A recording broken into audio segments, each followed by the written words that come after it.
സിനിമയും മിമിക്രിയും രാഷ്ട്രീയവും മാത്രമല്ല എഴുത്തും വഴങ്ങുന്ന വ്യക്തിത്വമായിരുന്നു സലിംകുമാർ. 2023 ഈശ്വര വഴക്കില്ലല്ലോ എന്ന അനുഭവ കഥ പുസ്തക രൂപത്തിൽ പുറത്തിറങ്ങുന്നത്. ജനനം എന്ന സ്റ്റാർട്ടിംഗ് പോയിന്റിൽ നിന്ന് മരണം എന്ന ഫിനിഷിംഗ് പോയിന്റിലേക്കുള്ള യാത്ര അദ്ദേഹം ഹാസ്യത്തിൽ ചാലിച്ചെഴുതി. ഈ പുസ്തകം സിനിമയാക്കണമെന്നും സലിംകുമാർ ആഗ്രഹിച്ചിരുന്നു.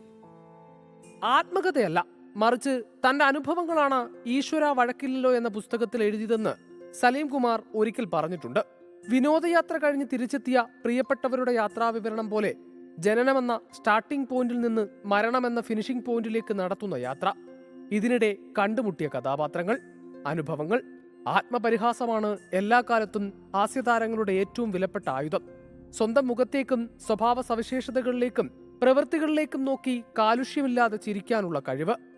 ഈശ്വര വഴക്കില്ലല്ലോ എന്ന തന്റെ അനുഭവകഥകൾ തന്നേക്കാൾ നന്നായി എഴുതാൻ ആർക്കും കഴിയില്ലെന്ന് സലീംകുമാർ പറഞ്ഞതും അതുകൊണ്ട് തന്നെ. ഒരുപക്ഷെ സലീംകുമാറിനെ ഏറ്റവും നന്നായി നിരീക്ഷിച്ച ആൾ സലീംകുമാർ ആണെന്ന് പോലും പുസ്തകം വായിച്ചാൽ തോന്നിപ്പോകും. ഭാര്യയും മക്കളും മാത്രമല്ല, അച്ഛനും അമ്മയും സഹോദരന്മാരും നാട്ടുകാരും പുസ്തകത്തിലെ കഥാപാത്രങ്ങളായി. ഇടയ്ക്ക് ആരോഗ്യാവസ്ഥ ഗുരുതരമായ ശേഷം സിനിമയിലേക്ക് സലീംകുമാർ തിരികെ വരാൻ ആലോചിക്കുന്ന സമയം. ഈശ്വര വഴക്കില്ലല്ലോ എന്ന പുസ്തകം സിനിമയാക്കാൻ അദ്ദേഹം ആഗ്രഹിച്ചു. അതിനായി രമേഷ് പിഷാരടിയെ നായകനാക്കി പ്രീ പ്രൊഡക്ഷൻ ജോലികളും ആരംഭിച്ചു.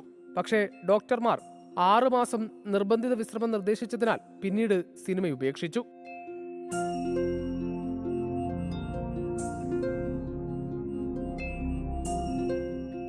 ഈശ്വര വഴക്കില്ലല്ലോ എന്ന പുസ്തകത്തിന് അവതാരിക എഴുതിയ മമ്മൂട്ടി ഇങ്ങനെ കുറിച്ചു: നർമ്മമാണ് മേമ്പൊടിയെങ്കിലും നെഞ്ചിൽ കൈ ചേർത്താണ് സലീം ഓർമ്മകൾ ഓരോന്നും പങ്കുവയ്ക്കുന്നത്.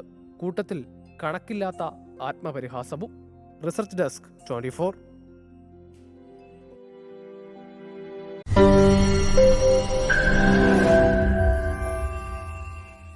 ലോകത്തെവിടെയായാലും ഏത് സമയത്തും 24 വാർത്തകളും ഓഗ്മെന്റഡ് റിയാലിറ്റി പാക്കേജുകളും എക്സ്പ്ലെയിനറുകളും വിശദമായി കാണാൻ ഞങ്ങളുടെ യൂട്യൂബ് ചാനൽ നിങ്ങൾക്ക് സബ്സ്ക്രൈബ് ചെയ്യാം.